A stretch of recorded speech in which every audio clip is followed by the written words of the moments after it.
très fraternellement en vous réitérant ma profonde joie d'être au milieu de vous tous.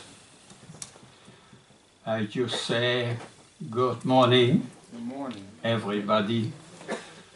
I am very happy, so happy to be with you this morning. And we thank God for your presence with us today and for the spring here in Verviers. Et peut-être encore un mot aux astronautes.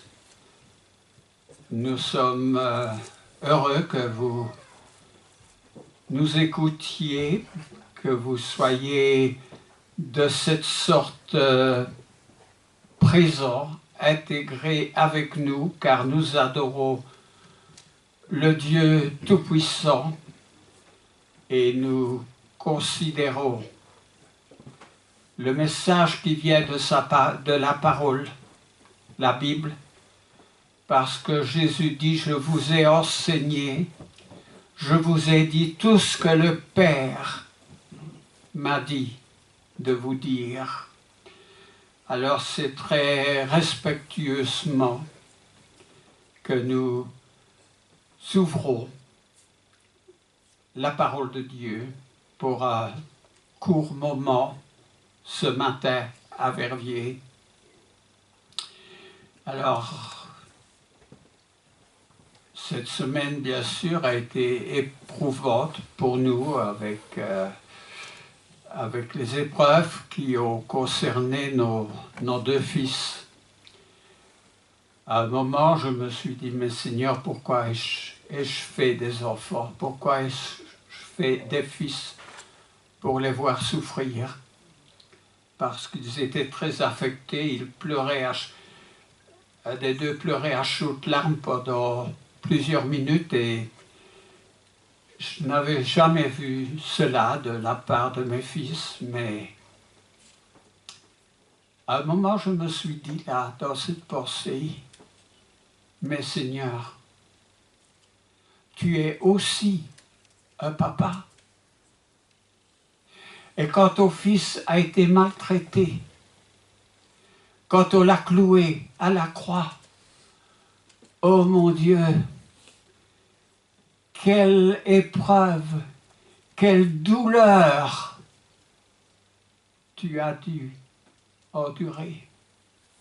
Et parfois, il nous faut passer par des épreuves pour réaliser la profondeur de la souffrance, pour réaliser notre relation avec notre Père Céleste, car lui aussi a une grande sensibilité. Et je me sentais proche de Dieu. Dieu qui dit qu'il châtie celui qu'il aime, si châtiment il y a. Mais aussi, c'est à travers les épreuves qu'on devient plus fort, plus combatif, plus croyant. Et nous avons besoin de grandir dans la foi. Et s'il nous faut de tels moments de souffrance, alors béni soit-il, parce que tout ce qui contribue à ce que nous appelons Dieu contribue aussi à nous rapprocher de lui et nous donne l'assurance que nous serons près de lui lorsque nous aurons quitté ce corps corruptible. Nous serons près de lui parce que Jésus a dit « Je m'en vais vous préparer une place. Et lorsque je m'en serai allé, je vous prendrai avec moi. Ça, c'est important parce que ça, c'est l'éternité. Ce que nous connaissons sur la terre est temporel. Mais l'incorruptible, l'intemporel, il est derrière cette porte qui s'appelle le passage à une autre vie. Alors oui, nous considérons que nous sommes bien petits. Quand il y a les épreuves, bien petits lorsque notre santé est affectée. Et ça m'a fait penser à une histoire dans la Bible. Une histoire que notre frère va lire, c'est l'histoire de Goliath et David. Lorsque David était encore un enfant aux cheveux roux, c'est un détail, mais il a fallu que David grandisse, qu'il passe un certain nombre d'épreuves avant de devenir le roi, avant de devenir un homme selon le cœur de Dieu, comme dit Paul dans les Actes, un homme selon le cœur de Dieu. Alors cette histoire, notre frère Jacques, qui est un frère que nous apprécions, qui est maintenant depuis une bonne année au moins au milieu de nous, cette histoire se trouve dans le premier livre de Samuel au chapitre 17. Et c'est peut-être un peu long, c'est du verset 1 au 51, mais il faut que nous entendions bien cette histoire pour voir la main de Dieu qui n'est pas toujours avec les grands, mais qui en réalité se trouve avec les petits. Et Jacques va nous lire cela maintenant. 1 Samuel 17, verset 1 to 51. Jacques. Les Philistins réunirent leurs troupes pour faire la guerre, et ils se rassemblèrent à Soko, ville qui appartient à Juda. Ils installèrent leur camp entre Soko et Azeka, à Éphes d'Amim. Saül et les hommes d'Israël se rassemblèrent aussi.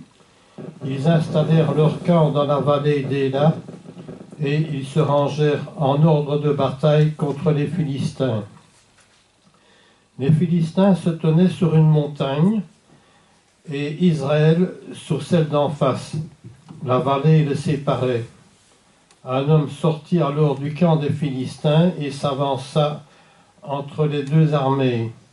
Il s'appelait Goliath, venait de Gath et mesurait environ 3 mètres. Il avait sur la tête un casque en bronze et il portait une cuirasse à écailles en bronze qui pesait près de 60 kilos. Il avait des jambières en bronze et tenait un javelot en bronze en bandoulière. Le bois de sa lance avait la grosseur d'un cylindre de métier à tisser et la lance en fer pesait 7 kilos. Celui qui portait son bouclier marchait devant lui. Le Philistin s'arrêta et s'adressa aux troupes d'Israël, rangées en ordre de bataille. Il leur cria : « Pourquoi sortez-vous pour vous ranger en ordre de bataille ? Ne suis-je pas le Philistin et n'êtes-vous pas des esclaves de Saül ? Choisissez un homme qui descende contre moi. S'il peut me battre et qu'il me tue, nous serons vos esclaves. Mais si je l'emporte sur lui et que je le tue, vous serez nos esclaves et vous nous servirez. » Le Philistin dit encore : « Je jette aujourd'hui un défi à l'armée d'Israël. Donnez-moi un homme pour que nous nous battions ensemble. » En entendant ces paroles du Philistin, Saül et tout Israël furent effrayés et remplis de peur. Or David était le fils de l'Éphratien de Bethléem en Juda, nommé Isaïe, qui avait 8 fils. À l'époque de Saül, cet homme était vieux, d'un âge avancé. Les 3 fils aînés d'Isaïe avaient suivi Saül à la guerre. Voici le nom de ces 3 fils partis pour la guerre. Eliab l'aîné, Abinadab le deuxième et Shama le troisième. David était le plus jeune et les 3 aînés avaient suivi Saül. Quant à David, il faisait le va-et-vient, quittant Saül pour garder les brebis de son père à Bethléem. Le Philistin s'avançait matin et soir, et il se présenta ainsi pendant 40 jours. Isaïe dit à son fils David, « Prends pour tes frères cette mesure de grains rôtis et ces 10 pains, et cours au camp vers tes frères. Porte aussi ces 10 fromages au chef de leurs milliers. Tu verras si tes frères se portent bien, et tu m'en apporteras une preuve de leur part. » Ils sont avec Saül et tous les hommes d'Israël dans la vallée d'Éla, et ils font la guerre aux Philistins. David se leva de bon matin, il laissa les brebis à un gardien, prit ses affaires et partit, comme Isaïe le lui avait ordonné. Lorsqu'il arriva au camp, l'armée était en marche pour se ranger en ordre de bataille et poussait des cris de guerre. Les Israélites et les Philistins se mirent en ordre de bataille, armée contre armée. David confia les affaires qu'il transportait au gardien du matériel et courut vers les rangs de l'armée. Aussitôt arrivé, il demanda à ses frères comment ils allaient. Il était en train de parler avec eux lorsque le Philistin de Gath, appelé Goliath, s'avança entre les 2 armées hors des rangs des Philistins. Il tint les mêmes discours que les autres fois, et David les entendit. À la vue de cet homme, tous les Israélites prirent la fuite et furent remplis de peur. Chacun disait, « Avez-vous vu s'avancer cet homme? C'est pour jeter un défi à Israël qu'il s'est avancé. Si quelqu'un le tue, le roi le comblera de richesses. Il lui donnera sa fille et libérera sa famille de tout impôt en Israël. » David demanda aux hommes qui se trouvaient près de lui, « Que fera-t-on pour celui qui tuera ce Philistin et qui écartera la honte d'Israël? Qui est donc ce Philistin, cet incirconcis, pour insulter l'armée du Dieu vivant ?»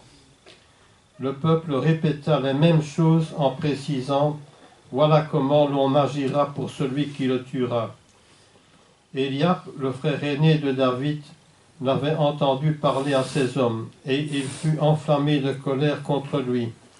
Il dit, « Pourquoi es-tu descendu ici, et à qui as-tu laissé ton petit troupeau dans le désert? Je connais ton orgueil et la méchanceté de ton cœur. C'est pour voir la bataille que tu es descendu. » David répondit, « Qu'ai-je donc fait? N'ai-je pas le droit de m'exprimer ?» Il se détourna de lui pour s'adresser à un autre et posa les mêmes questions. Le peuple lui répondit comme la première fois. Après avoir entendu les paroles prononcées par David, on les répéta à Saül qui le fit venir. David dit à Saül que personne ne se décourage à cause de ce Philistin. Moi, ton serviteur, j'irai me battre contre lui. Saül dit à David, « Tu ne peux pas aller te battre contre ce Philistin, tu n'es qu'un enfant, alors que lui, il est un homme de guerre depuis sa jeunesse. » David dit à Saül, « Ton serviteur gardait les brebis de son père.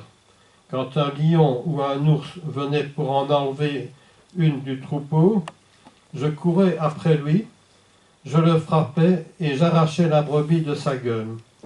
S'il m'attrapait, je l'attrapais par la gorge, je le frappais et je le tuais. C'est ainsi que ton serviteur a frappé le lion et l'ours, et ce sera aussi le sort du Philistin, de cet incirconcis, car il a insulté l'armée du Dieu vivant. » David ajouta, « L'Éternel m'a délivré de la griffe du lion et de la patte de l'ours, et il me délivrera aussi de ce Philistin. » Saül dit à David, « Vas-y donc, et que l'Éternel soit avec toi. » Saül fit enfiler sa tenue à David, il plaça sur sa tête un casque en bronze et le revêtit d'une cuirasse. David mit l'épée de Saül par-dessus ses habits et voulut marcher, car il n'avait encore jamais essayé, mais il dit à Saül, « Je ne peux pas marcher avec cette armure, je n'y suis pas habitué. » Et il s'en débarrassa. Il prit en main son bâton, puis il choisit dans le torrent 5 pierres lisses et les mit dans sa gibecière de berger et dans sa poche. Enfin, sa fronde à la main, il s'avança contre le Philistin. Le Philistin s'approcha peu à peu de David, et l'homme qui portait son bouclier marchait devant lui. Le Philistin regarda David, et lorsqu'il l'aperçut, il le méprisa, car il ne vit en lui qu'un enfant roux à la belle apparence. Le Philistin dit à David, « Suis-je un chien pour que tu viennes à moi avec des bâtons ?» Après l'avoir maudit par ses dieux, il ajouta, « Viens vers moi, que je donne ta chair à manger aux oiseaux du ciel et aux bêtes des champs. » David dit aux Philistins, « Tu marches contre moi avec l'épée, la lance et le javelot, moi je marche contre toi au nom de l'Éternel, le Maître de l'univers, au nom du Dieu de l'armée d'Israël que tu as insulté. Aujourd'hui l'Éternel va te livrer entre mes mains, je t'abattrai et je te couperai la tête. Aujourd'hui je vais donner les cadavres du camp des Philistins aux oiseaux du ciel et aux bêtes sauvages. Toute la terre saura alors qu'Israël a un Dieu, et toute cette assemblée saura que ce n'est ni par l'épée, ni par la lance que l'Éternel sauve. En effet, la victoire appartient à l'Éternel, et il vous livre entre nos mains. » Dès que le Philistin se mit à marcher vers lui, David courut sur le champ de bataille à sa rencontre. Il porta la main à sa gibecière, il prit une pierre et la lança avec sa fronde. Il frappa le Philistin au front et la pierre s'y enfonça. Le Philistin tomba le visage contre terre. Ainsi, avec une fronde et une pierre, David fut plus fort que le Philistin. Il le frappa et le mit à mort sans avoir d'épée à la main. Il courut, s'arrêta près du Philistin et prit son épée en la tirant du fourreau. Il l'acheva et lui coupa la tête. Voyant que leur héros était mort, les Philistins prirent la fuite. Bon. Eh bien, on arrête là la lecture. C'est un long chapitre. It's a very long chapter. Mais c'est une histoire qui a beaucoup de sens. Bien sûr, dès notre enfance, on entend dans les classes David, Goliath, et on voit ça un peu comme des petits soldats qu'on peut avoir sur notre table quand on est un enfant et que l'on joue. Mais la réalité est que ce Goliath peut représenter beaucoup de choses pour nous. Et surtout, une confrontation.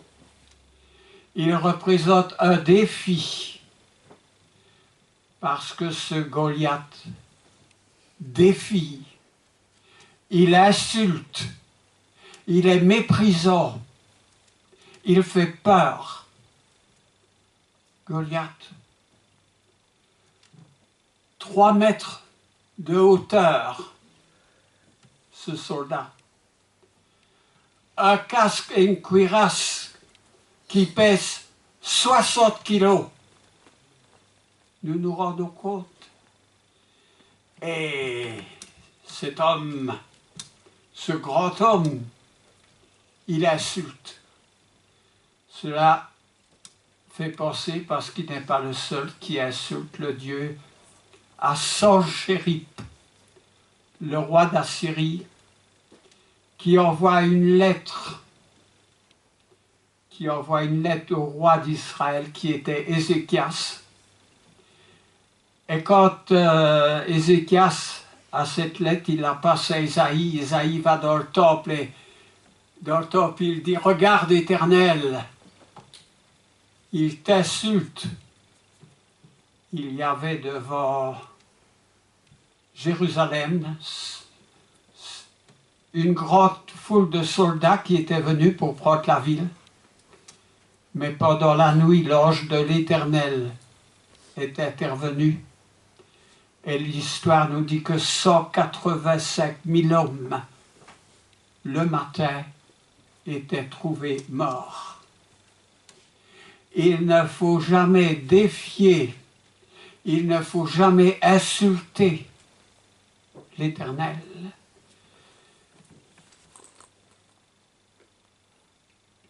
David était un enfant tout petit. Mais pour vaincre Goliath, il n'avait pas besoin de la lance. Il n'avait pas besoin d'armes de guerre. Il avait sa fronde et lorsqu'il ramasse une pierre lisse, il en avait ramassé 5 dans la rivière, il lance sa pierre et sa pierre atteint son but et Goliath tombe mort.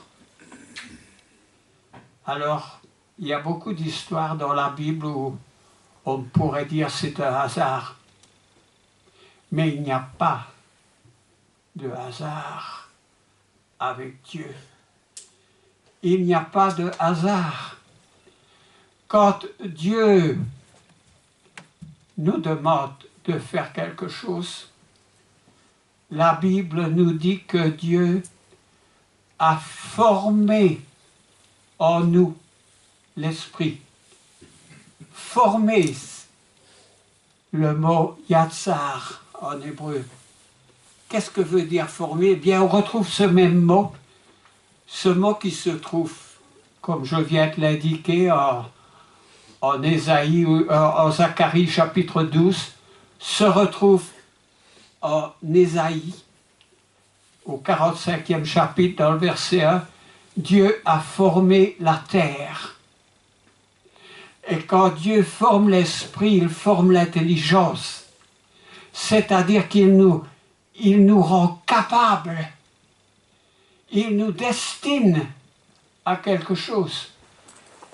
Et Dieu a fait la chose principale pour que nous puissions, à notre tour, effectuer notre mission. Alors, que signifie maintenant Goliath pour nous? Eh bien, Goliath peut signifier beaucoup de choses.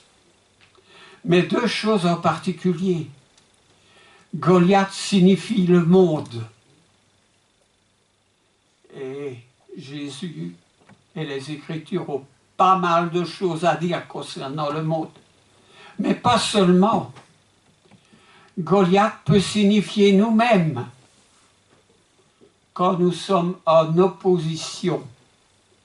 Alors oui, il signifie le monde.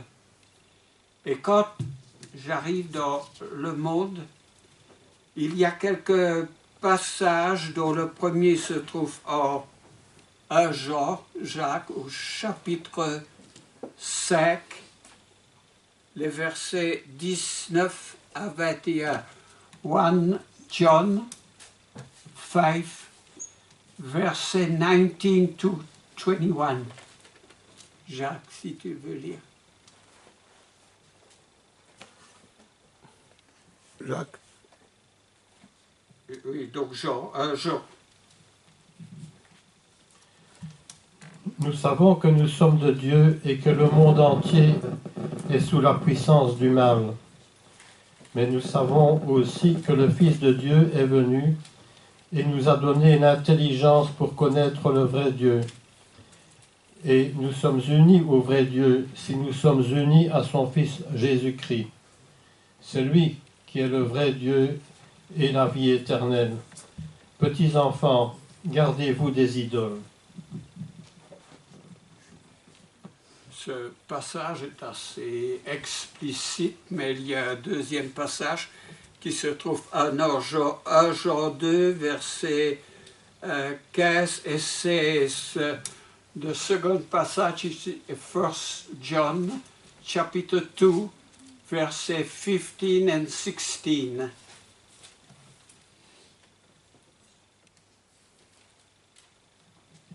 N'aimez pas le monde, ni ce qui est dans le monde. Si quelqu'un aime le monde, l'amour du Père n'est pas en lui. En effet, tout ce qui est dans le monde, la convoitise qui est dans l'homme, la convoitise des yeux et l'orgueil dû aux richesses, vient non du Père, mais du monde. Or, le monde passe, sa convoitise aussi, mais celui qui fait la volonté de Dieu demeure éternellement. N'aimez point le monde. J'ai des amis qui ne sont pas chrétiens. J'aime ces amis, leur compagnie est agréable. Mais lorsque l'Église se réunit, il y a plus que des amis. Il y a la famille de Dieu. Et je ne pourrais pas à la fois me trouver du côté du monde et dans la famille de Dieu. Il y a un choix. Et ce choix est déterminant. Il y a encore un troisième passage qui est en Jacques, chapitre 4, les versets 4 et 5. Jacques, en anglais, James. yeah, okay. Chapter 4, versets 4 and 5. Adultères que vous êtes, ne savez-vous pas que l'amour pour le monde est synonyme de haine contre Dieu? Celui donc qui veut être l'ami du monde se fait l'ennemi de Dieu. Croyez-vous que l'Écriture parle sans raison? C'est avec jalousie que Dieu aime l'Esprit qui habite en nous. Merci. Évidemment, n'aimez pas le monde et devant, il dit adultère que vous êtes. C'est tromper Dieu en quelque sorte, parce qu'un adultère c'est tromper. Alors, nous ne pouvons pas tromper Dieu.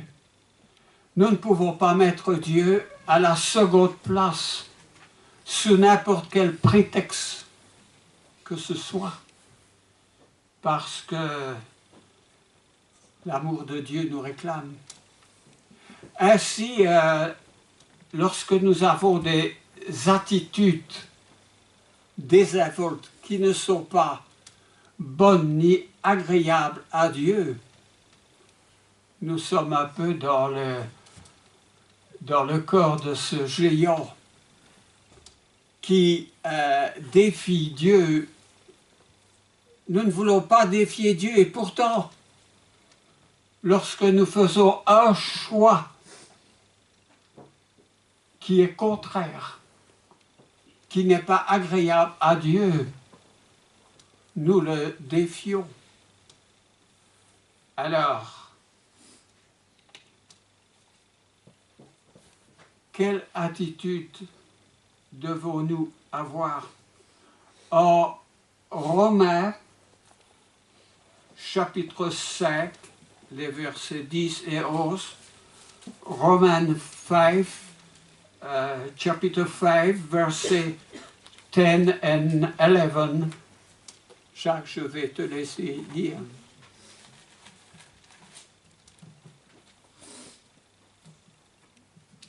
En effet, Si nous avons été réconciliés avec Dieu grâce à la mort de son Fils, lorsque nous étions ses ennemis, nous serons à bien plus forte raison sauvés par sa vie maintenant que nous sommes réconciliés. Bien plus, nous plaçons notre fierté en Dieu par notre Seigneur Jésus-Christ, par qui maintenant nous avons reçu la réconciliation. Lorsque nous étions étrangers à la vie de Dieu, nous étions ses ennemis. La parole est claire à ce sujet-là. Mais nous avons été réconciliés avec Dieu et même nous sommes devenus des éléments de cette réconciliation. En 2 Corinthiens, chapitre 5, les versets 19 et 20, 2 Corinthiens, chapitre 5, versets 19 and 20.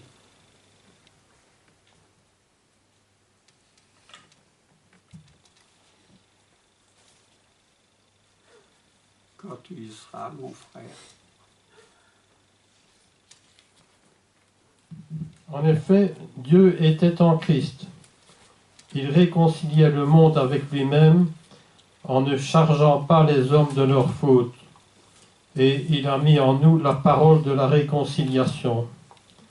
Nous sommes donc des ambassadeurs pour Christ, comme si Dieu adressait par nous son appel. Nous supplions au nom de Christ, soyez réconciliés avec Dieu. Chacun de nous est un ambassadeur.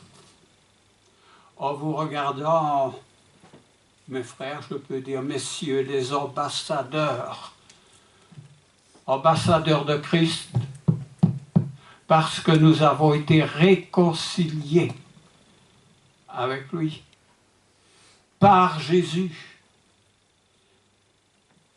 Jésus qui a accepté avec résignation, avec douleur, mais avec amour, de prendre notre place à la croix, afin que nous connaissions la vie éternelle. La réconciliation, il y a un autre passage dans la réconciliation qui est en Colossiens au chapitre 1, les versets 20 et 21.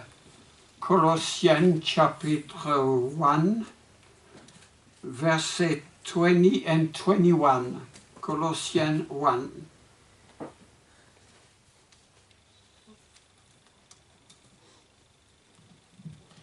Il a voulu par Christ tout réconcilier avec lui-même, aussi bien ce qui est sur la terre que ce qui est dans le ciel, en faisant la paix à travers lui par son sang versé sur la croix. Et vous qui étiez autrefois étrangers et ennemis de Dieu par vos pensées et par vos œuvres mauvaises, il vous a maintenant réconciliés.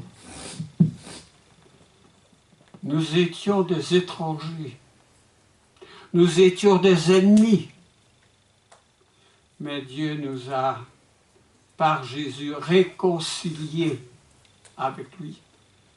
Nous sommes devenus des ambassadeurs, des porteurs de bonnes nouvelles. Nous sommes devenus, comme l'apôtre Paul qualifie les enfants de Dieu, du parfum de Christ. Alors, cela doit nous faire réfléchir, agir, changer de mentalité, de comportement, d'attitude. Nous devons être avec lui, changer. Et pour cela, il faut réfléchir pour changer. J'ai une petite histoire qui nous aide à comprendre ce que c'est qu'un changement. Il y a, et tous nous connaissons aujourd'hui, le prix Nobel. Et beaucoup voudraient obtenir le prix Nobel. Mais Alfred Nobel était un chimiste suédois. Et un jour, il lui est arrivé une petite histoire malencontreuse. Il avait un frère qui est mort. Et dans le journal, on a dit « Alfred Nobel est mort ». Bien sûr, il n'était pas mort, c'était son frère. Mais Jacques va nous lire cette histoire.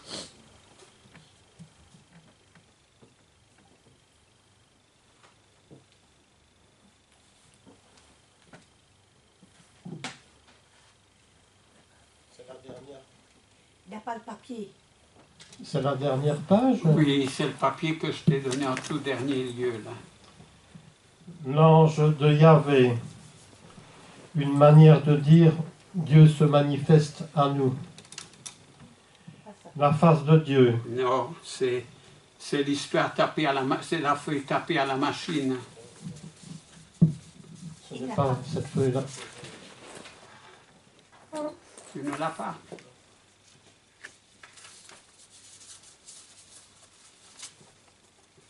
Je viens la chercher. Oui, il faut la prendre. Tu l'as Il l'a pas.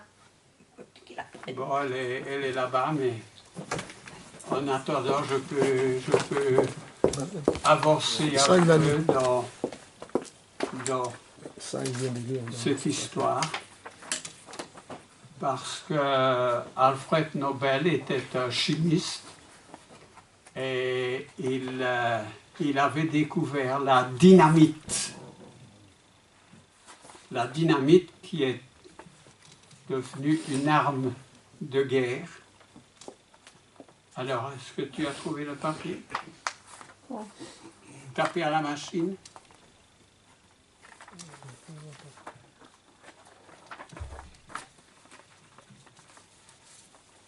Bon, il a trouvé, évidemment, il a inventé la dynamite. Et quand il a vu le matin dans le journal qu'on disait qu'il était mort, évidemment, il a intercepté le journal en disant « Mais je ne suis pas mort, c'est mon frère qui est décédé. » Alors, il s'en est suivi, bien sûr, un changement d'attitude en ce qui concerne Alfred Nobel. Il a réalisé avec cette poudre de la dynamite qu'il avait découvert qu'il était en train de tuer les gens. Et Alfred Nobel, dans un sens, il avait du regret, mais il voulait faire quelque chose pour rattraper cette découverte de la dynamite. Alfred Nobel était un homme riche, donc il a inventé le prix Nobel de la paix en contrepartie de la dynamite qu'il avait découvert. Je pense que vous n'avez pas retrouvé la feuille. Non. Bon, ça va, d'accord. Et sur la petite table, il n'y est pas non plus. Non. Parce que j'aurais bien voulu qu'on lise ce papier. Il est tapé à la machine à écrire.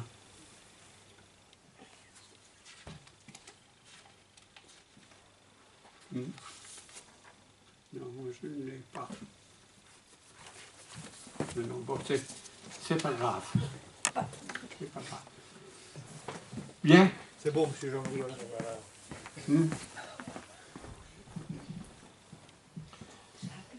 Je lis donc l'histoire. Oui, ce serait bien.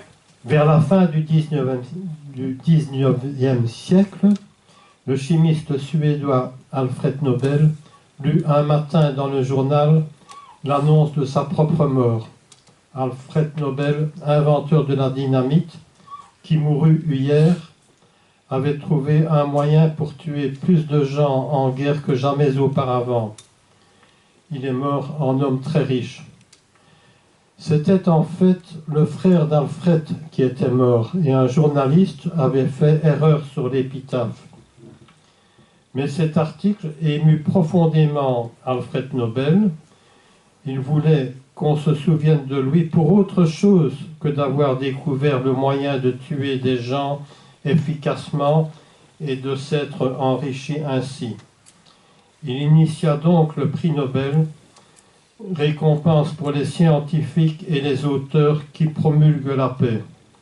Nobel dit « Chacun devrait avoir l'occasion de réécrire son épitaphe. » Alfred Nobel. Il s'est enrichi. Notre but sur la terre n'est pas de nous enrichir, mais d'être à l'exemple de Jésus qui est le prince de la paix. Alors, soyons réconciliés avec Dieu et que notre priorité devienne celle de plaire à Dieu, de servir Dieu et d'accepter de devenir son enfant parce que le Fils est l'être que le Père protège. Le Père aime ses enfants. Jésus a donné sa vie pour que nous devenions les enfants de Dieu, que nous soyons adoptés comme tels. Que le Seigneur bénisse ce moment où nous avons considéré sa parole. Goliath peut être nous-mêmes, peut être le monde, mais c'est à nous de décider. Il vaut mieux être comme cet enfant David, auquel la peur n'échappait pas, mais auquel il permettait à Dieu de s'exprimer. Et David n'est pas le seul. Il y a Gédéon qui dit « Mais je suis le plus petit dans la maison de mon père ». Il ne se sentait pas non plus à la hauteur. Jonas ne se sentait pas à la hauteur. Il prenait la direction contraire. Moïse, au départ, « Mais Seigneur, je ne sais pas bien parler ». Ton frère parlera pour toi. Et nous sommes pleins de gens dans la Bible qui se sentent petits, qui ont peur, mais confions à Dieu. Notre personne est comme Paul dit à Timothée, Dieu ne nous a pas donné un esprit de timidité, mais un esprit de force. En lui, nous avons cet esprit de force. Et comme David, nous n'avons pas besoin de la lance, ni du javelot, ni d'une cuirasse. Mais laissons la main de Dieu nous guider. Amen. Amen.